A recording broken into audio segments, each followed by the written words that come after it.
ದಿಢೀರ್ ಡಿಸಿಎಂ ಡಿಕೆಶಿ ಭೇಟಿಯಾದ ಪ್ರಿಯಾಂಕ್ ಖರ್ಗೆ ಕುತೂಹಲ ಕೆರಳಿಸಿದ ಸಚಿವ ಪ್ರಿಯಾಂಕ್ ಖರ್ಗೆ ಭೇಟಿ. ದಿಢೀರ್ ಡಿಸಿಎಂ ಡಿಕೆಶಿನ ಭೇಟಿಯಾಗಿದ್ದಾರೆ ಪ್ರಿಯಾಂಕ್ ಖರ್ಗೆ. ಕುತೂಹಲ ಕೆರಳಿಸಿದ ಸಚಿವ ಪ್ರಿಯಾಂಕ್ ಖರ್ಗೆ ಭೇಟಿ. ಬೆಂಗಳೂರಿನ ಸದಾಶಿವನಗರದ ನಿವಾಸದಲ್ಲಿ ಮಾತುಕತೆ ಕೂಡ ಆಗಿದೆ. ಸುಮಾರು ಅರ್ಧ ಗಂಟೆಗಳ ಕಾಲ ಇಬ್ಬರು ಕೂಡ ಮಾತನಾಡಿಕೊಂಡಿದ್ದಾರೆ. ಇತ್ತೀಚೆಗೆ ರಾಹುಲ್ ಗಾಂಧಿ ಭೇಟಿಯಾಗಿದ್ರು ಪ್ರಿಯಾಂಕ್ ಅವರು. ರಾಹುಲ್ ಭೇಟಿ ಬಳಿಕ ಇದೀಗ ಡಿಸಿಎಂ ಡಿಕೆಶಿ ಜೊತೆ ಚರ್ಚೆಯನ್ನ ಮಾಡಿದ್ದಾರೆ. ಸುಮಾರು ಅರ್ಧ ಗಂಟೆ ಕಾಲ ಚರ್ಚೆಯನ್ನ ಮಾಡಿದ್ದಾರೆ. ನಿನ್ನೆ ರಾತ್ರಿ ಸತೀಶ್ ಜೊತೆ ಸಭೆಯನ್ನ ನಡೆಸಿದ್ದಾರೆ ಡಿಸಿಎಂ ಡಿಕೆಶಿ ಅವರು. ತೀವ್ರ ಕುತೂಹಲವನ್ನ ಕೆರಳಿಸ್ತಾ ಇದೆ ರಾಜಕೀಯದ ನಾಯಕರ ನಡೆ. ಹಾಗಾದ್ರೆ ಯಾತಕ್ಕೋಸ್ಕರ ಭೇಟಿ ಆಗಿರಬಹುದು ಅಂತ ಹೇಳಿ ಕೂಡ ಕುತೂಹಲವನ್ನ ಮೂಡಿಸ್ತಾ ಇದೆ.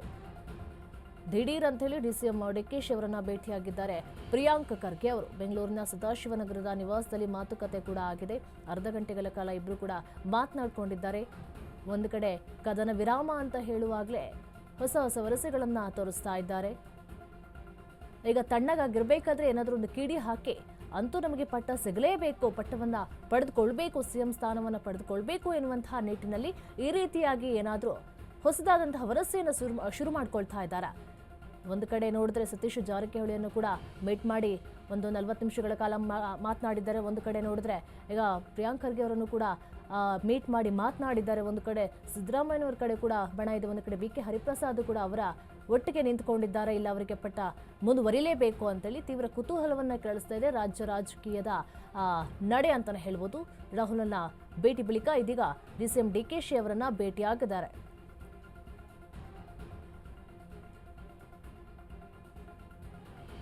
ದಿಢೀರ್ ಅಂತೇಳಿ ಡಿಸಿಎಂ ಡಿಕೆಶಿಯವನ್ನ ಭೇಟಿಯಾಗಿದ್ದಾರೆ ಪ್ರಿಯಾಂಕ್ ಖರ್ಗೆ ಅವರು. ಹಾಗಾದ್ರೆ ಏನೆಲ್ಲ ಚರ್ಚೆಗಳು ಆಗಿರಬಹುದು, ಯಾತಕ್ಕೋಸ್ಕರ ಮೀಟಿಂಗ್ ಗಳನ್ನ ಮಾಡಿರಬಹುದು. ಸುಮಾರು ಅರ್ಧ ಗಂಟೆಗಳ ಕಾಲ ಇಬ್ರು ಕೂಡ ಉಭಯ ನಾಯಕರು ಮಾತನಾಡಿಕೊಂಡಿದ್ದಾರೆ.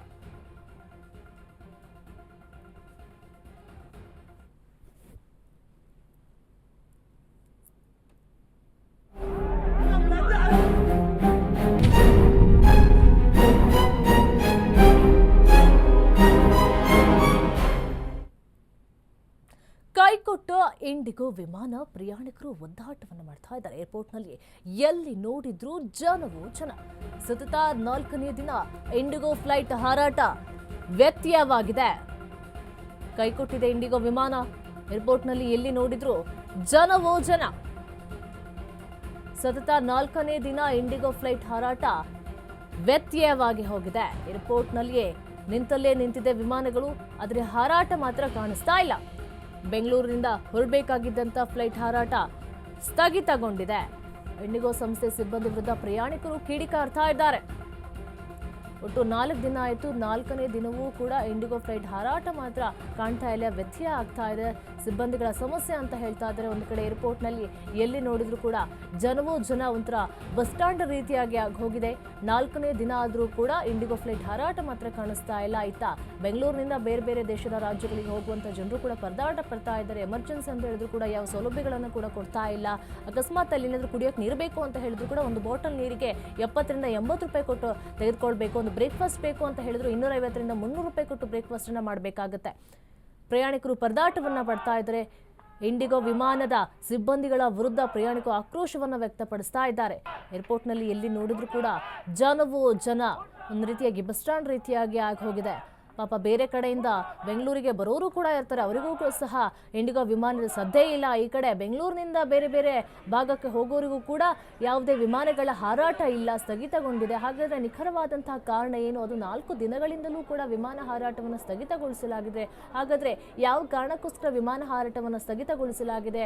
ಪೂರ್ವ ನಿಯೋಜನೆಯಾಗಿ ಅವರಿಗೆ ಕೂಡ ಮಾಹಿತಿಯನ್ನು ನೀಡದೆ ಪ್ರಯಾಣಿಕರಿಗೆ ಈ ರೀತಿಯಾಗಿ ಪ್ರಯಾಣಿಕರು ಸಾಕಷ್ಟು ಜನ ತುಂಬಿ ಹೋಗಿದ್ದಾರೆ. ಅಲ್ಲಿ ನೋಡ್ತಾ ಇರಬಹುದು ನೀವು ದೃಶ್ಯಾವಳಿಯಲ್ಲಿ. ಒಂದು ಕಡೆ ಸಿಬ್ಬಂದಿಗಳ ವಿರುದ್ಧ ಆಕ್ರೋಶವನ್ನು ವ್ಯಕ್ತಪಡಿಸ್ತಾ ಇದ್ದಾರೆ. ಇಂಡಿಗೋ ಸಿಬ್ಬಂದಿಗಳ ವಿರುದ್ಧ ಆಕ್ರೋಶ ವ್ಯಕ್ತಪಡಿಸ್ತಾ ಇದ್ದಾರೆ ಪ್ರಯಾಣಿಕರು. ಒಂದು ಕಡೆ ನೋಡಬಹುದು ಸಾಕಷ್ಟು ಜನ ದಟ್ಟಣೆ ಇದೆ. ಇದೆಲ್ಲವನ್ನ ನೋಡ್ತಾ ಇದ್ರೆ ಹಾಗಾದ್ರೆ ಅದಕ್ಕೆಲ್ಲ ಕೊನೆ ಯಾವಾಗ? ನಿಜವಾಗ್ಲೂ ಕೂಡ ಸಿಬ್ಬಂದಿಗಳ ಸಮಸ್ಯೆಯಿಂದ ಇಂಡಿಗೋ ವಿಮಾನಗಳ ಹಾರಾಟ ನಡೆಸ್ತಾ ಇಲ್ವಾ ಅಥವಾ ಬೇರೆ ಏನಾದರೂ ಕಾರಣಗಳಿದೆಯಾ ಅನ್ನೋದು ಕೂಡ ತನಿಖೆ ನಂತರ ತಿಳಿದು ಬರುತ್ತೆ.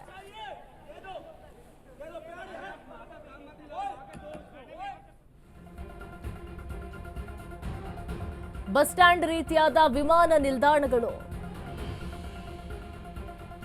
ದೇಶಾದ್ಯಂತ ಮತ್ತೆ ಇಂಡಿಗೋ ಫ್ಲೈಟ್ ಹಾರಾಟ ವ್ಯತ್ಯಯವಾಗಿದೆ.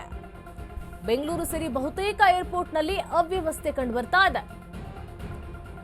ದೆಹಲಿ 225, ಮುಂಬೈ 104, ಬೆಂಗಳೂರು 102, ಹೈದರಾಬಾದ್ 92, ಚೆನ್ನೈ 32, ಪುಣೆ 32, ಶ್ರೀನಗರ 9, ಚಂಡೀಗಢ 15, ಗೋವಾ 11 ವಿಮಾನಗಳ ಹಾರಾಟ ವ್ಯತ್ಯವಾಗಿ ಹೋಗಿದೆ. ಪ್ರಯಾಣಿಕರು ಪರದಾಡ್ತಾ ಇದ್ದಾರೆ. ಒಂದು ರೀತಿಯಾಗಿ ಬಸ್ ಸ್ಟ್ಯಾಂಡ್ ರೀತಿಯಾಗಿ ಕಂಗೊಳಿಸ್ತಾ ಇದೆ. ವಿಮಾನ ನಿಲ್ದಾಣ ಅಂತೇಳಿ ಹೇಳಕ್ಕಾಗ್ತಿಲ್ಲ, ಅಷ್ಟು ಜನದಟ್ಟಣೆ ಇದೆ.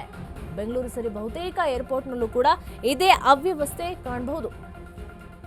ದೆಹಲಿಯಲ್ಲಿ 225, ಮುಂಬೈಯಲ್ಲಿ 104, ಬೆಂಗಳೂರಲ್ಲಿ 102, ಹೈದರಾಬಾದ್ನಲ್ಲಿ 92, ಚೆನ್ನೈ 32, ಪುಣೆ 32, ಶ್ರೀನಗರ 9, ಚಂಡೀಗಢ 15, ಗೋವಾ 11 ವಿಮಾನಗಳ ಹಾರಾಟ ವ್ಯತ್ಯವಾಗಿ ಹೋಗಿದೆ. ಪ್ರಯಾಣಿಕರಿಗೆ ಇಂಡಿಗೋ ವಿಮಾನ ಹಾರಾಟವಾಗುವಂಥ ಸೂಚನೆಯೇ ಸಿಗ್ತಾ ಇಲ್ಲ. 4 ದಿನಗಳಿಂದನೂ ಸಹ ಪರದಾಡ್ತಾ ಇದ್ದಾರೆ. ಆದರೆ ಏನು ಕಾರಣ ನಿಖರವಾಗಿ ಅಂತೇಳಿ ಕೂಡ ಗೊತ್ತಾಗ್ತಾ ಇಲ್ಲ. ಒಂದು ಕಡೆ ಸಿಬ್ಬಂದಿಯ ಸಮಸ್ಯೆ ಅಂತ ಹೇಳ್ತಾ ಇದ್ರೆ, ಹಾಗಾದ್ರೆ ಸಿಬ್ಬಂದಿಯ ಸಮಸ್ಯೆ ಆದರೆ 4 ದಿನಗಳಿಂದನೂ ಕೂಡ ಅದನ್ನು ಪರಿಹಾರ ಮಾಡೋದಕ್ಕೆ ಸಾಧ್ಯ ಆಗ್ಲಿಲ್ವಾ? ಹಾಗಾದ್ರೆ ಬೆಂಗಳೂರು ಸರಿ ಬಹುತೇಕ ಏರ್ಪೋರ್ಟ್ನಲ್ಲಿ ಕೂಡ ಇದೇ ಅವ್ಯವಸ್ಥೆ ಕಂಡು ಬರ್ತಾ ಇದೆ.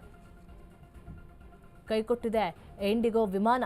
ಪ್ರಯಾಣಿಕರು ಪರದಾಡ್ತಾ ಇದ್ದಾರೆ. ಒಂದು ಕಡೆ ಬೆಂಗಳೂರಿಂದ ಆಚೆ ಹೋಗೋಕ್ಕಾಗ್ತಾ ಇಲ್ಲ, ಒಂದು ಕಡೆ ಬೇರೆ ರಾಜ್ಯ ದೇಶಗಳಿಂದ ಬೆಂಗಳೂರಿಗೆ ಬರೋದಕ್ಕಾಗ್ತಾ ಇಲ್ಲ, ವಿಮಾನ ನಿಲ್ದಾಣದಲ್ಲೂ ಕೂಡ ಇರೋದಕ್ಕಾಗ್ತಾ ಇಲ್ಲ, ಕುತ್ಕೊಳ್ಳೋಕ್ಕೂ ಜಾಗ ಇಲ್ಲ, ಒಂದು ಬಾಟ್ಲು ನೀರಿಗೂ ಸಹ ಬೆಜ್ಜಾನ್ ಖರ್ಚಾಗುತ್ತೆ, 80-90 ರೂಪಾಯಿ ಸಹ ಖರ್ಚಾಗುತ್ತೆ. ಬ್ರೇಕ್ಫಾಸ್ಟ್ ಮಾಡಬೇಕಂತೇಳಿ 300-400 ರೂಪಾಯಿ ಖರ್ಚಾಗುತ್ತೆ.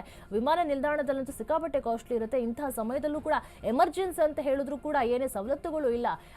ಹಣ ಹೂಡಿಕೆ ಮಾಡಿದ ಫ್ಲೈಟ್ ಟಿಕೆಟ್ ಅನ್ನು ಕೂಡ ರಿಫಂಡ್ ಮಾಡ್ಕೊಳ್ಬೇಕು ಅಂತ ಹೇಳಿದ್ರು, ಅದಕ್ಕೂ ಕೂಡ ಅವಕಾಶವನ್ನ ಕೊಡ್ತಾ ಇಲ್ಲ, ಯಾವುದೇ ಅಕೊಮಡೇಷನ್ ಅನ್ನು ಕೊಡ್ತಾ ಇಲ್ಲ ಅಂತ ಕೂಡ ಪ್ರಯಾಣಿಕರು ಆಕ್ರೋಶವನ್ನ ವ್ಯಕ್ತಪಡಿಸ್ತಾ ಇದ್ರು.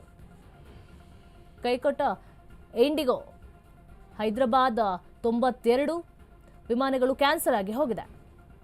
ಚೆನ್ನೈನಲ್ಲಿ 32 ಫ್ಲೈಟ್ಗಳು ಕ್ಯಾನ್ಸಲ್ ಆಗಿದೆ. ಒಂದು ರೀತಿಯಾಗಿ ಬಸ್ ಸ್ಟ್ಯಾಂಡ್ ರೀತಿಯಾಗಿ ಕಂಗೊಳಿಸ್ತಾ ಇದೆ. ಪುಣೆಯಲ್ಲಿ 32 ವಿಮಾನಗಳು ಕ್ಯಾನ್ಸಲ್ ಆಗಿದೆ. ಚಂಡೀಗಢದಲ್ಲಿ 15, ಬೆಂಗಳೂರು ಸೇರಿ ಬಹುತೇಕ ಏರ್ಪೋರ್ಟ್ನಲ್ಲೂ ಕೂಡ ಇದೇ ಅವ್ಯವಸ್ಥೆ ಕಂಡು ಬರ್ತಾ ಇದೆ. ಶ್ರೀನಗರದಲ್ಲೂ ಕೂಡ 9 ಫ್ಲೈಟನ್ನು ಕ್ಯಾನ್ಸಲ್ ಮಾಡಲಾಗಿದೆ. ದೆಹಲಿಯಲ್ಲಿ 225, ಮುಂಬೈಯಲ್ಲಿ 104 ವಿಮಾನಗಳ ಹಾರಾಟವನ್ನು ನಿಲ್ಲಿಸಲಾಗಿದೆ. ದೆಹಲಿಯಲ್ಲೂ ಕೂಡ 225 ಫ್ಲೈಟನ್ನು ಕ್ಯಾನ್ಸಲ್ ಮಾಡಲಾಗಿದೆ.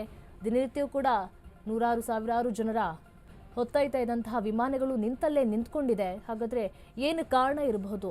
ಸಿಬ್ಬಂದಿಯ ಕೊರತೆ ಇರಬಹುದು, ಅಥವಾ ಬೇರೆ ಏನಾದರೂ ಕಾರಣಗಳಿರಬಹುದು, ಅಥವಾ ಪ್ರಯಾಣಿಕರಿಗೆ ಮುಂಚಿತವಾಗಿ ಏನಾದರೂ ಇನ್ಫಾರ್ಮೇಷನ್ ಅನ್ನು ಕೊಡಬೇಕಿತ್ತು, ಅದನ್ನು ಕೊಟ್ಟಿಲ್ವಾ? ಹಾಗಾದರೆ ಒಂದು ರೀತಿಯಾಗಿ ಬಸ್ ಸ್ಟ್ಯಾಂಡ್ ರೀತಿಯಾಗಿ ಕಂಗೊಳಿಸ್ತಾ ಇದೆ. ಜನದಟ್ಟಣೆ ಸಿಕ್ಕಾಪಟ್ಟೆ ಜಾಸ್ತಿಯಾಗಿ ಹೋಗಿದೆ.